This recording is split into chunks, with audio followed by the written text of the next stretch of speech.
Hare Shri Radha Madhava ki jai, Shri Radha Kalashanji ki jai, Shri the Prabhupada ki jai. Gaura Pamaninde. Om Namo Bhagavate Vasudevaya.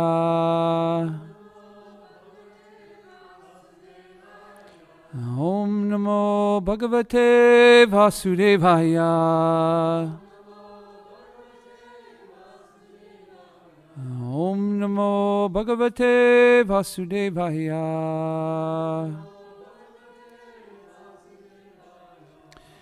If we can sing or announce or say the prayers here together, all together, please. Narayanam namaskritya naram chaiva narottamam devyam sarasvatim vyasam tato jayam udirayat.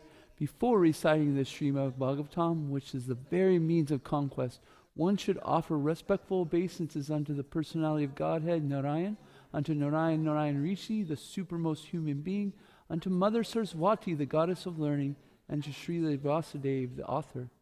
Nasta prayasya abreshu nityam bhagavata sevaya bhagavati utamasloke bhaktir bhavati naishtaki. By regular attendance in classes on the Bhagavatam and by rendering of service to the pure devotee, all that is troublesome in the heart is almost completely destroyed, and loving service unto the personality of Godhead, who is praised with transcendental songs, is established as an irrevocable fact. Om Gantamarandasya Gananjana Salakaya Zakshuran Mrityam Yena Tasmai Shri Guruve Namaha. I was born in the darkness of ignorance, and my spiritual master opened my eyes with the torchlight of knowledge. I offer my respectful obeisances unto him. So we mentioned that we are going to read from Canto 3, Chapter 30, texts 19 through 34, focus verse 330-34. And the topic of today is death your friend or your enemy?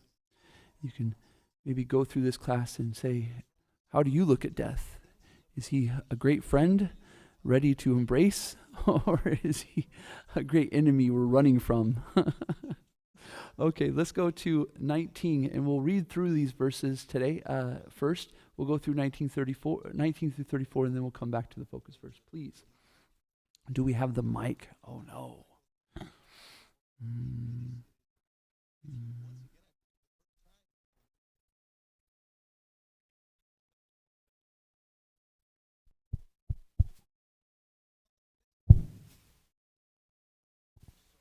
This is a really interesting topic, death.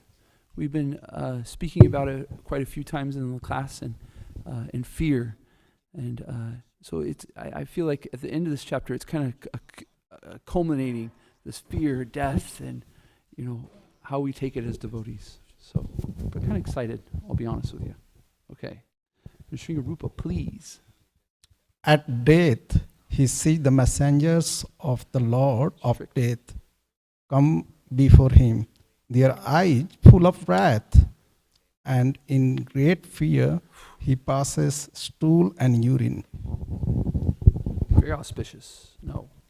As a criminal is arrested for punishment by the constables of the state, a person engaged in criminal sense gratification is similarly arrested by the Yamadutas, who bind him by the neck with strong rope and cover his subtle body so that he may undergo severe punishment. While carried by the constable of Emerald, he is overwhelmed and trembles in their hands. While passing on the road, he is beaten by dogs, and he can remember the sinful activities of his life. He is thus terribly distressed. So basically, we're walking through Dallas in some areas. No, just kidding. Under the scorching sun, the criminal has to pass through roads of hot sand, with forest fires on both sides. He is whipped on the back by the constables because of his inability to walk, and he is afflicted by hunger and thirst. But unfortunately, there is no water, no shelter, and no place for rest on the road.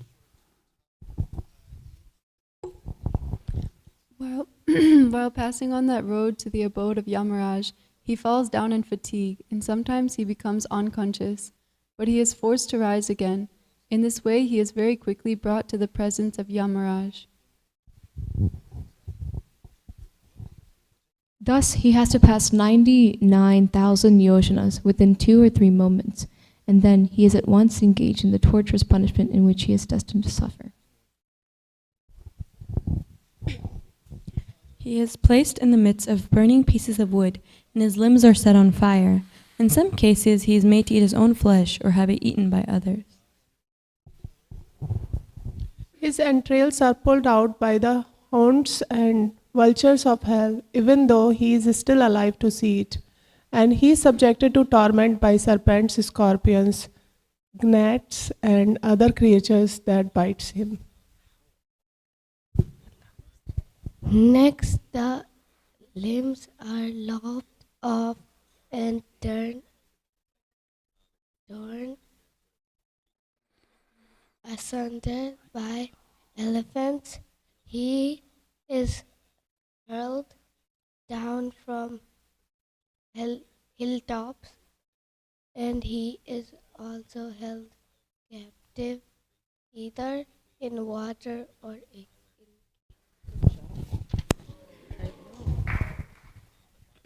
Men and women whose lives are built upon indulgence in illicit sex life are put into many kinds of miserable conditions in the hells known as Tamishra, Andha Tamishra, and Raurava. Lord Kapila continued, "My dear mother, it is sometimes said that we experience hell or heaven on this planet, for hellish punishments are sometimes visible on this planet also." After leaving his body, the man who maintained himself and his family members by sinful activities suffers a hellish life, and his relatives suffer also. He goes alone to the darkest regions of hell after quitting the present body, and the money he acquired by envying other living entities is the passage money with which he leaves this world. Thus, by the arrangement of the Supreme Personality of Godhead, the maintainer of kinsmen is put into hellish condition to suffer for his sinful activities, like a man who has lost his wealth.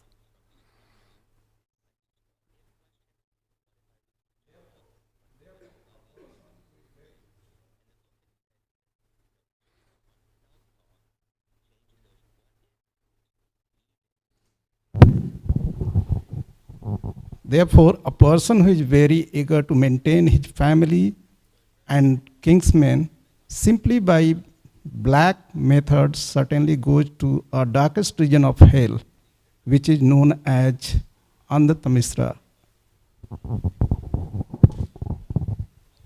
Do we keep going? Go ahead and read it, and then we'll go to the Sanskrit. It's good. Having gone through all the miserable, hellish conditions and having passed in a regular order through the lowest forms of animal life prior to human birth, and having thus been purged of his sins, one is reborn again as a human being on this earth.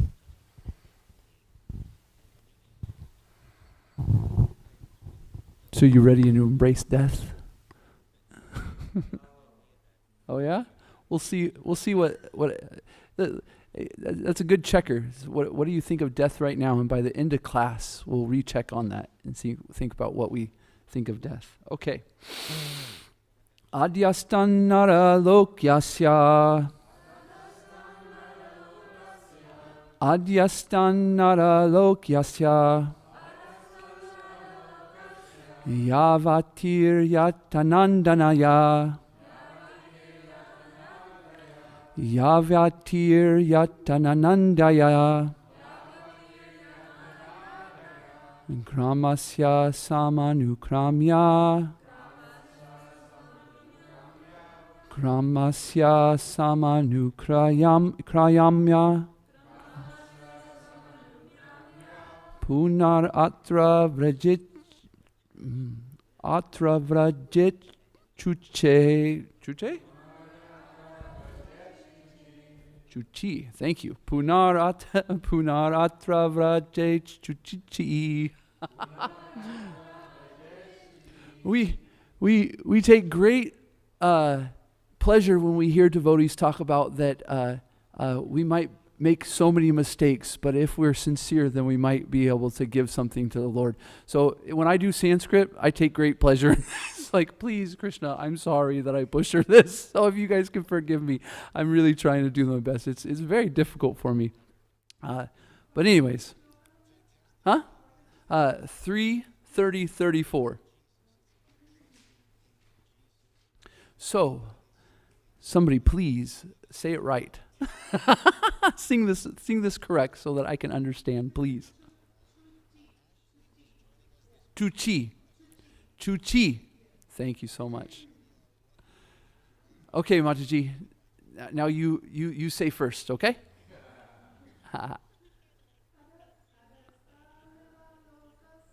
Dastyanara lokasya Yavatir yatanandaya Kramasya samanukramya Punar atra vrajeshachi Adastyanar lokasya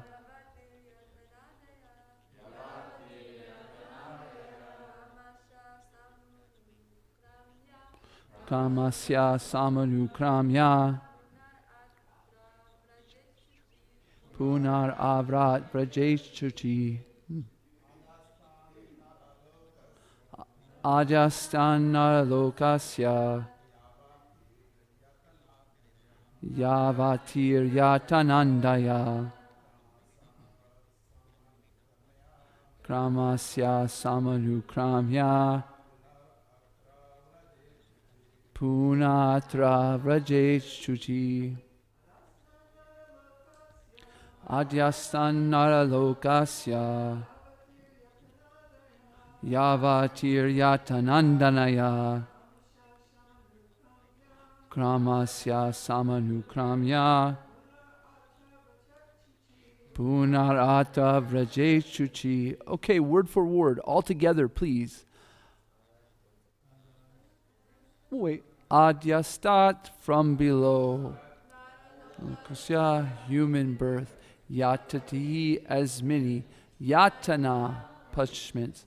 Adyaha, and so on. Kramasya, in regular order. Samanukramaya, having gone through. Puna, again. Atra, here, on earth's earth. Avrajit, he may return. Suchahi, peer. Okay. Who's got the mic? Okay. No, you win, Nrsimharupa. Translation. Having gone through all the miserable, hellish conditions, and having passed in a regular order through the lowest forms of animal life prior to human birth, and having thus been purged of his sins, one is reborn again as a human being on this earth.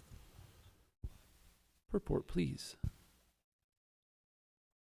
Just as a prisoner who has undergone troublesome prison life is set free again, the person who has always engaged in impious and mischievous activities is put into hellish conditions, and when he has undergone different hellish lives, namely those of lower animals like cats, dogs, and hogs, by the gradual process of evolution, he again comes back as a human being. In Bhagavad Gita, it is stated that even though a person engaged in the practice of the yoga system may not finish perfectly and may fall down for some reason or other, his next life as a human being is guaranteed. It is stated that such a person who has fallen from the path of yoga practice is given a chance in his next life to take birth in a very rich family or in a very pious family. It is interpreted that rich family refers to a big mercantile family, because generally people who engage in trades and mercantile business are very rich. One who engaged in the process of self-realization or connecting with the Supreme Absolute Truth but fell short is allowed to take birth in such a rich family or in the family of pious brahmanas.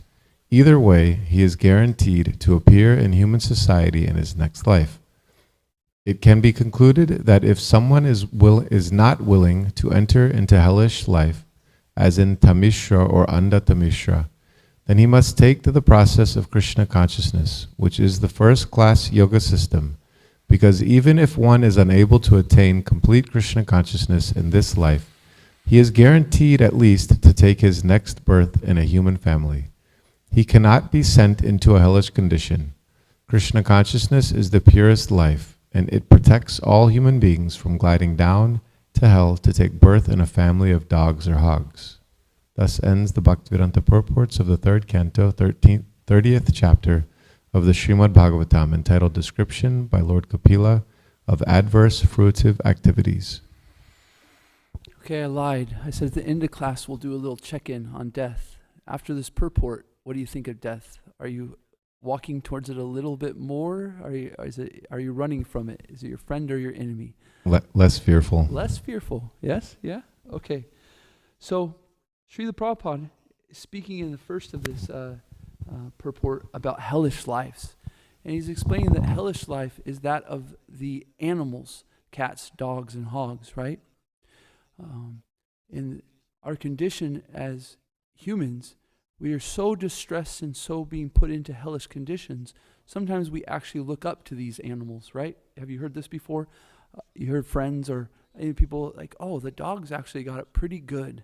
Oh, the cat actually has it pretty good, right? But this is due to an insufficient understanding that these animals not only might be sleeping a lot in this ignorance, and they might look like they have this nice, easy life, but they're in so much fear. When I was riding my scooter, I would drive by the house on the corner of Wayne and Garland. And this dog, it made me laugh every day. This dog would run with me all the way through. Matter of fact, I started ringing my bell because I was like, I'm here, let's go, let's run. But the dog was like, this is my property, don't come onto it. And you'll see this in animals, this great fear and protection for what's theirs.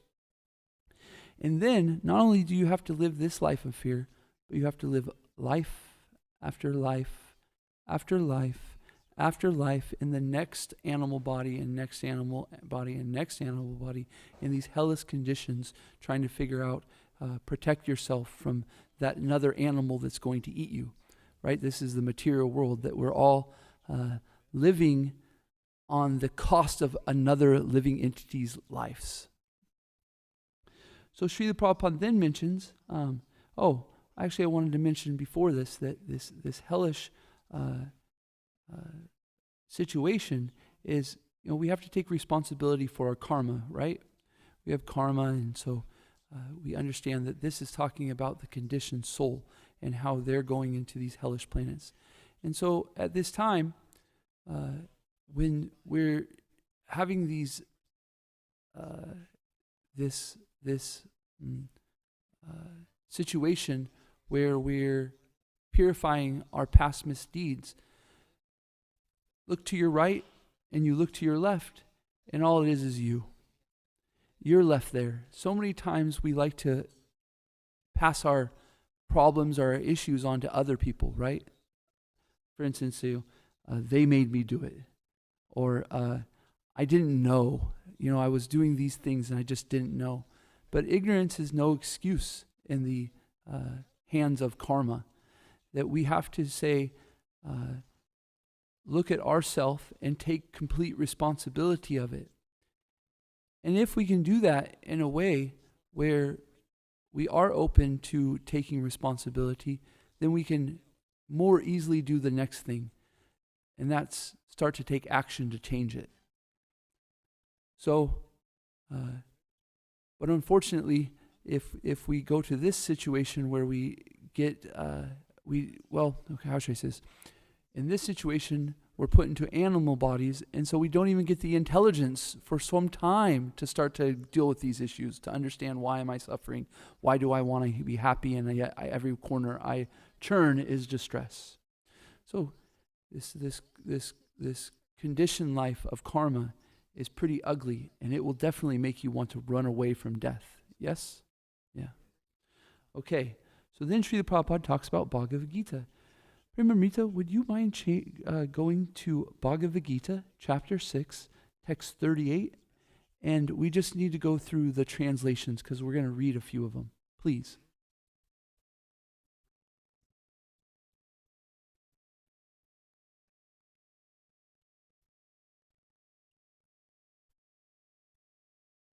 Hare Krishna, Hare Krishna, Krishna Krishna, Hare Hare. Chapter 6, text 38. Krishna Krishna, Hare.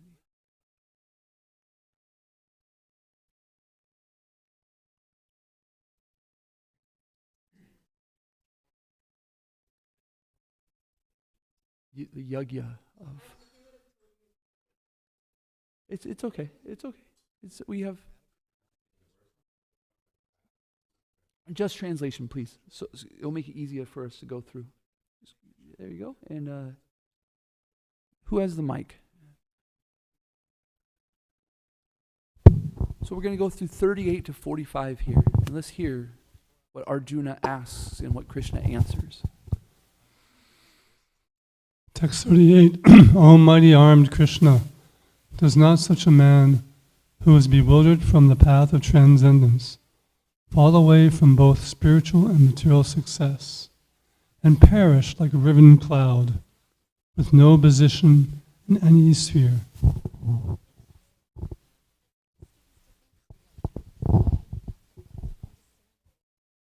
This is my doubt, O Krishna, and I ask you to dispel it completely.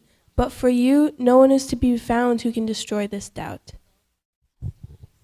The Supreme Personality of Godhead said, Son of Pritha, a transcendentalist engaged in auspicious activities does not meet with destruction either in this world or in the spiritual world. One who does good, my friend, is never overcome by evil. The unsuccessful yogi, after many, many years of enjoyment onto the planets of the pious living entities, is born into a family of righteous people, or into a family of aristocracy. Or, if unsuccessful after long practice of yoga, he takes his birth in a family of transcendentalists, who are surely great in wisdom. Certainly such a birth is rare in this world. On taking such a birth, he revives the divine consciousness of his previous life, and he again tries to make further progress in order to achieve complete success, O son of Kuru.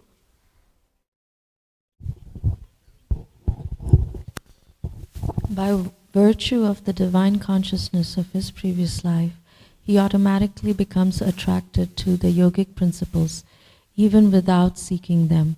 Such an inquisitive transcendentalist stands always above the ritualistic principles of the scriptures. And when the yogi engages himself with sincere endeavor in making further progress, being washed of all contaminations, then ultimately achieving perfection after many, many births of practice, he attains the supreme goal. Thank you. So Srila Prabhupada said in the purport that we read for Bhagavatam, in Bhagavad Gita it is stated that even though a person engaged in the practice of the yoga system may not finish perfectly and may fall down for some reason or other, his next life as a human being is guaranteed. So we understand in this chapter 6 that Srila Prabhupada explains so much in his purports that the end result of these other yogic practices that aren't bhakti yoga are what? What's the end result of karma yoga or jnana yoga or dhyana yoga?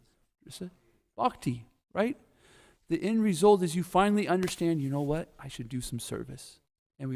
But the bhakti yogi can be understood that they've already been performing these different yogas for so long. We haven't already accumulated those kinds of understanding, or by some cheating process. I'm kind of being facetious when I say cheating, because it's not a cheating. I shouldn't even joke with that. It's actually by the mercy of Srila Prabhupada and the Acharyas, we get to skip. We get to jump ahead. It's like we get to go boom right up to the top, and we perform bhakti yoga. And within bhakti yoga is everything else.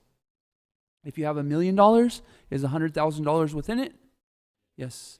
So if we have bhakti yoga, we understand that karma yoga, jnana yoga are all within it. So this is a great, if you're performing karma yoga or jnana yoga, by these verses, what can we understand that our next birth will be? What is it? Not yet, not quite yet. What was before the transcendentalists? The wealthy family of aristocrats or pious family, right? And then he says, Krishna says, but if the person is practicing yoga for a long time, that person gets to be born in a transcendental family.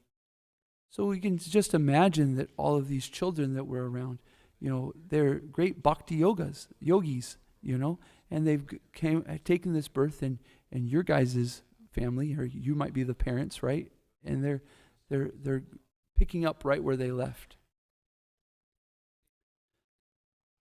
Yes, Kaylee, you have a question?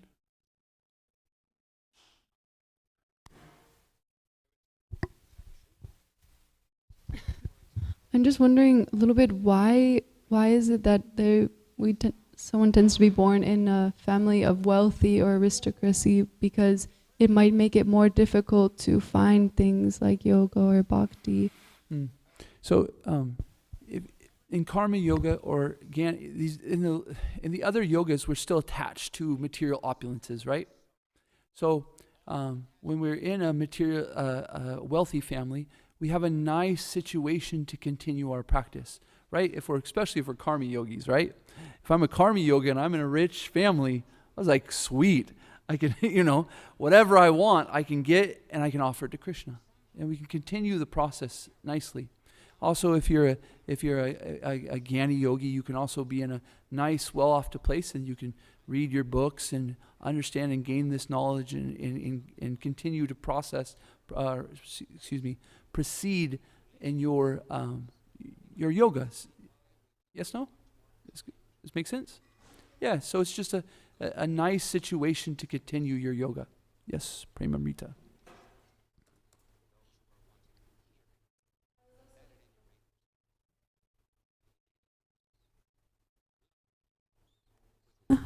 I was also thinking that nobody would be born into a family of devotees without a reason. Of course they must have done something in their past, but a person who practiced devotional service might be born in a family of non-devotees for a reason. So it's not like a one size fits all. Yeah. So another check-in. How are you feeling about death now? You know what? Yeah, hey, whoa, Maybe, okay, so what I'd like to do next is, let me precurse this, but, a devotee uses everything in Krishna's service, right? In Nectar of Instruction, Srila Prabhupada talks about anger, and this anger is supposed to be given up. But for the devotee, actually, what means to give up is to use it in a materialistic sense. So we must learn how to use anger in a way that's appropriate for Krishna service. And what's the answer? He gives the example of Nityananda Prabhu, who gets stroken by Jagai and Madai, and Lord Chaitanya, out of anger, comes to chastise them. And but Lord Nityananda stops him, right? He says, no, this isn't the time. So similarly, can we use death in Krishna's service? Interesting question. Can you turn to Nectar of Devotion? I'm sorry, I should have. Next time I'll try to give the computer person a heads up. Nectar of Devotion, chapter 29.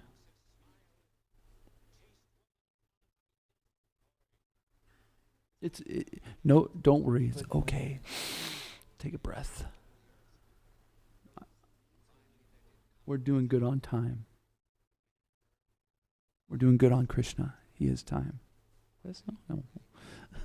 Okay, whoa, go back up. Okay, what's this entitled? The Expressions of Love for Krishna. Interesting. Can we read this first paragraph? Anybody, please? There are some bodily symptoms that express overwhelming ecstatic love, Vyabhachari Bhav.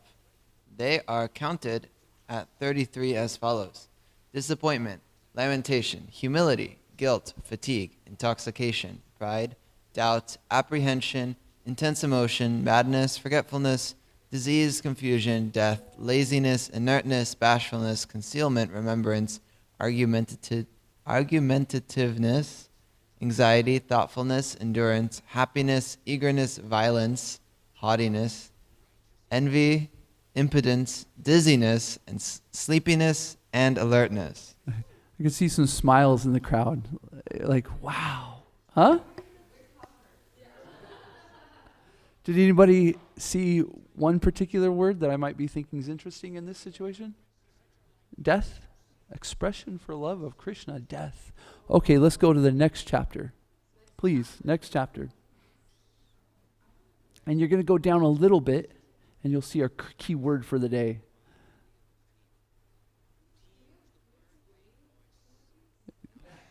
I was gonna say, let's focus on death, and then a little bit further down, Boom, there. Oh my gosh. Okay, can somebody read this?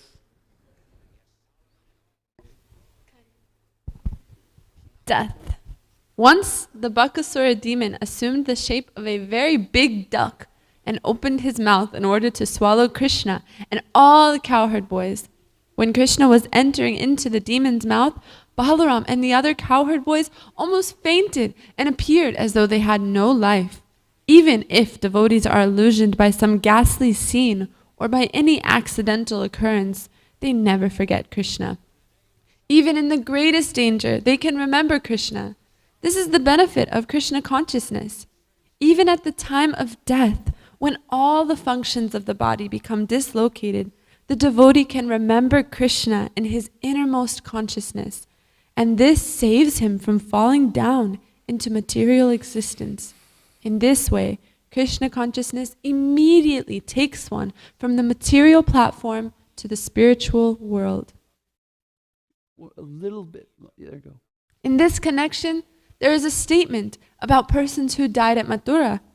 These persons had a slight breathing exhilaration, their eyes were wide open, the colors of their bodies were changed, and they began to utter the holy name of Krishna. In this condition, they gave up their material bodies. These symptoms are prior manifestations of death. So, we're spirit souls, not this material body. This material body goes through a thing called death, which it annihilates it, right? But us ourselves, death is just simply a emotion, a experience that we're going through because we don't die. So for the devotee, death is a great opportunity. It's a great opportunity to think of Krishna at the time of death and move to a much better situation. Instead, as devotees, we shouldn't fear death, but we should fear one thing in particular, and that's to offend devotees. There's nothing that stops our path on the way back home, back to Godhead, back to Godhead, quicker or more abruptly than offending devotees. That's the greatest fear, is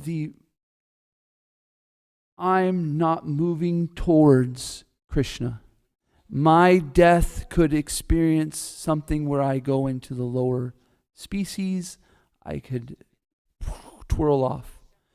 But as devotees performing bhakti yoga, we don't have to worry about that. It's almost like Krishna's writing it. It's guaranteed you're going to keep moving forward, except if we offend devotees. So we should be very careful about how we deal with, about Vaishnava etiquette and caring for each other. And it should be one of the top most priorities for us. Okay, look at that, 8:15. Yes! Woo! Questions, comments, please.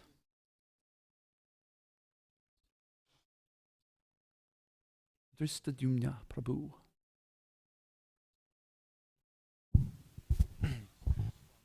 We were talking about the what's it called? Like after a yogi passes away, where he ends up. So he could end up here or there and stuff. And I remembered this pastime of basically how Lord Brahma, he was very proud, and that's why he stole the coward boys. And so he actually prayed to be in Chaitanya Leela as someone born in a Mohammedan family. And so then he became Haridas Thakur. So I thought it was kind of interesting in that he wants to be in this non-Vaishnava family because it's going to put him in a more humble position.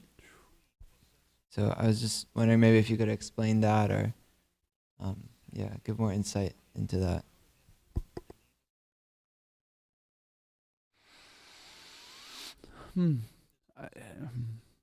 So, I went to Vrindavan recently. This is going to be a little personal, but I think it's a really good understanding of example of this. And before I went to Vrindavan, I was going through so much difficulty. Like, I mean, it was just like one after another. And I was thinking, at first when I was going through these difficulties, I was like, oh, it's okay. I've got this and stuff. But it just kept going and coming and coming. And so I didn't even know if I was going to make it to the trip. And so I was very, actually what my thought was, maybe Radharani or Krishna are not going to let me into Vrindavan. I was like, gosh, man. So when I got there, I was really appreciating it. I was like, really like, oh, thank you, Krishna, for letting me come. And one of the first sessions of a seminar I went to, Braja Prabhu talked about that to be absorbed in Krishna consciousness, the first ingredient is humility, to understand how small we are and how much we're dependent on Krishna. And that when we get away from this is when we start to really not find the satisfaction of Krishna consciousness or the happiness of Krishna consciousness, because we start to think, we got it, we're okay. So I had been told by some people, oh, you're so lucky because, or think about how bad your karma would have been if if you weren't a devotee and stuff. And it didn't really set right for me. But then I heard Sachinandan Swami say, Bhurijan Prabhu say, to the devotee, there is no karma. It's all Krishna's sweet, sweet mercy.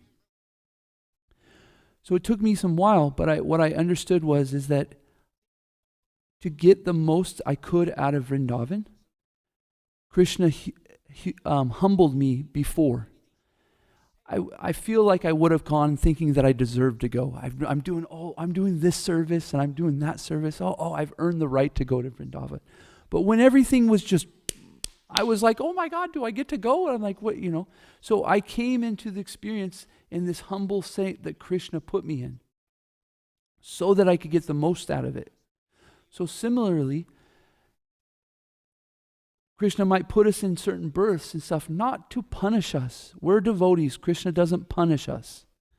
He's teaching us and he's giving a sweet exchange. So sometimes we might need to be humbled, not for a punishment, but so that we can get into a mood of really appreciating devotees, Krishna, our situation.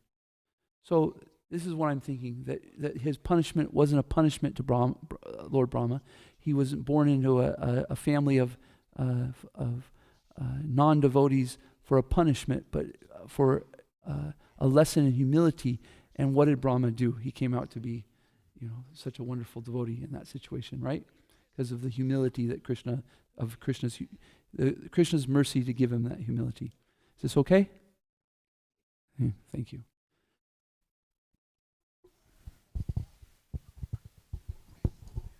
Hare Krishna. Hare Krishna. Thank you so much for the class. It was really, really nice, and I appreciate a lot of your reflections and this response to just his question.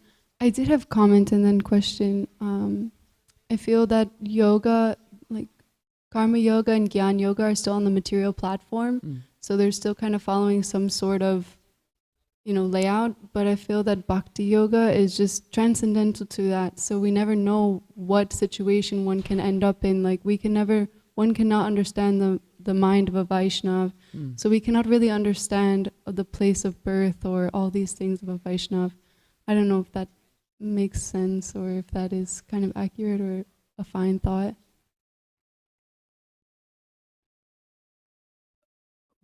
Karma yoga and Jnana yoga, from what I've read in Srila Prabhupada's books, is they know the goal of life, but they're still attached to these different things, knowledge and karma. So we don't exactly want to say that karma yoga and Jnana yoga is transcendental. No, I'm saying that karma and gyan are still on the material platform. But bhakti yoga, so one who's performed bhakti yoga is kind of transcendent to those. They're not really following like some kind of layout thing. They're just kind of born, I don't know, wherever they want to be or wherever Krishna feels is best for them. But karma and gyan kind of like following certain. Say that again? Karma and gyan, it feels like it would be like... So is your question, are you asking for clarification on those things? Yeah, I was like, that was more my comment, looking for if that makes sense. And then I have another question. I'm going to answer it, but I'd like some backup. And I might even be wrong. So that's why I'm going to ask for some backup. See, karma yoga and Jnana yoga, to be honest with you, bhakti yoga is so high and such a high platform that quite often as bhakti yogas, we're actually doing karma yoga and Jnana yoga because we're mixed still. But it can still, these two can be transcendental, is that they're taking us to transcendence, right? They're a system that's taking us to it. But there is different levels of karma yoga and Jnana yoga, right? So yes, there's the person performing is still attached to some material opulences, and they're being given a system where they can continue to transcend that material condition, but they're still allowed to, they're still allowed this attachment to these things. So it's a gradual process that we're going to, and where bhakti yoga in its pure form has no material motivation. We're completely, beyond it, right? Yeah. Bhakti yoga is very, very high, very, uninterrupted and without motivation. And as practicers of Bhakti yoga, we still have some motivation, and we still have some motivation, and we still have interruption. Yes. But we're still on a path of transcendence because we're using these things in karma yoga and Jnana yoga to understand Krishna and to give our fruits of our labor up to Krishna, and that becomes transcendental. Now I'm going to ask, can anybody, give that a check off or help me out in understanding if that's a good perspective, a correct perspective, please? Yes.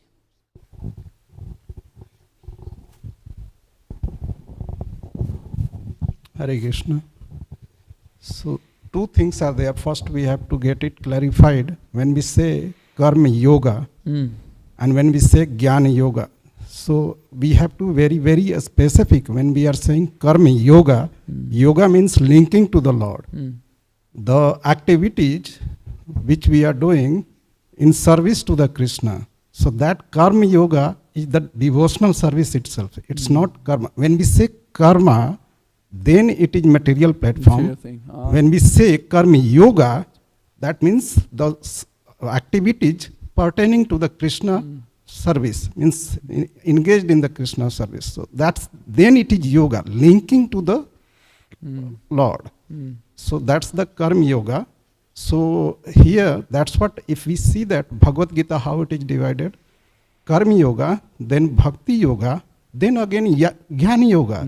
So when bhakti yoga, we already done that, we understood the bhakti, then what is the need for jnana yoga? No need for jnana yoga, right? since the Bhakti Yoga is the Bhakti Yoga itself, Jnana Yoga is also Bhakti Yoga, because it is giving the philosophical knowledge about the Lord to understand more and more about the Lord. Means linking, that knowledge is linking to the Lord. Now coming to the real question of the Mataji, so she is saying that two things why I mentioned. When we say karma and jnana, so these are in the material plane, karma and jnana. But when we say karma yoga and jnana yoga, so they are in the transcendental plane. So here, so a materialist, they do that karma and they know about the jnana. So that's the second verse of the first canto of the first chapter. Second verse explain very detailed. Prabhupada has given very detailed purport. Dharma projit kaitavatra, the cheating religions. You were talking about also. So there it is given about the karma and about the jnana. So here to make it very clear, that is the karma and jnana, they are part of the cheating religions. That is the material plane. Karma yoga and jnana yoga, that is in the Krishna service, linking to the Krishna, since it is yoga, linking to the Krishna. So that is the transcendental platform itself. That is the part of Bhakti Yoga itself. Thank you, Prabhu. I appreciate that. It was very, very nicely clarified. Any other questions or comments? We have 3 minutes. Kaylee, yes. Sorry, thank you. But I was just wondering, so it says, having gone through all the miserable hellish conditions and having passed in a regular order, where does that start? Like, why does one go through all the hellish conditions? Does it start from, like, where does that begin?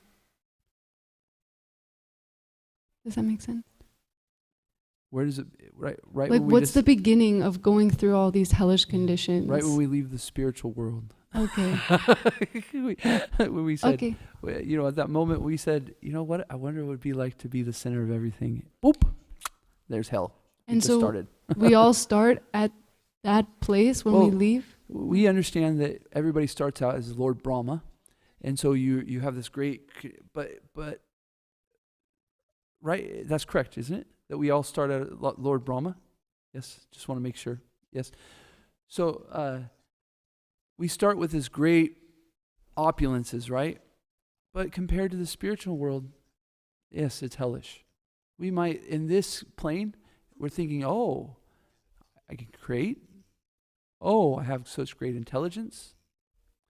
But compared to the spiritual world, that even Lord Brahma's position is hell. If we get that point of view that there is nothing in this material world for us, no matter how shiny it is or how sparkling it is, then we can really make that aim to go back home, And then we have books like Krishna book that starts to explain how amazing the spiritual world is, right? So this detachment from the material world and attachment to the spiritual world. Okay, thank you. You're welcome. Hare Krishna. Okay, is that it? Oh, Harinam today. So everybody on YouTube there's Harinam at 3 o'clock today at Trader Joe's. And then we have Sunday feast today at 5 o'clock, 5:15. Okay, devotees, thank you so much. Vanchakal patrubhyascha, kripa sindhu bhyevacha, patitanam pavanibhyo, vaishnavebhyo namo namah. Srimad Bhagavatam ki jai. Srila Prabhupada ki jai. Gaura Pramanande. Hari Hari Bol. Jai. Prabhupada ki jai. So just one more quick announcement before we leave. So if you all are wishing we had more time to speak in here tonight, the Sunday Feast class will be given by His Grace Kripa Moy Prabhu. Oh, Jai. Wonderful. So please come back for that. And then after the kirtan at 7 o'clock, we'll have a drama by Kripamoy Prabhu, his daughter Krishna Priya, and his sister that's visiting here in the temple room at 7 p.m. So please come back for both. Thank you so much. Srila Prabhupada ki jai. Never a dull moment in Krishna consciousness.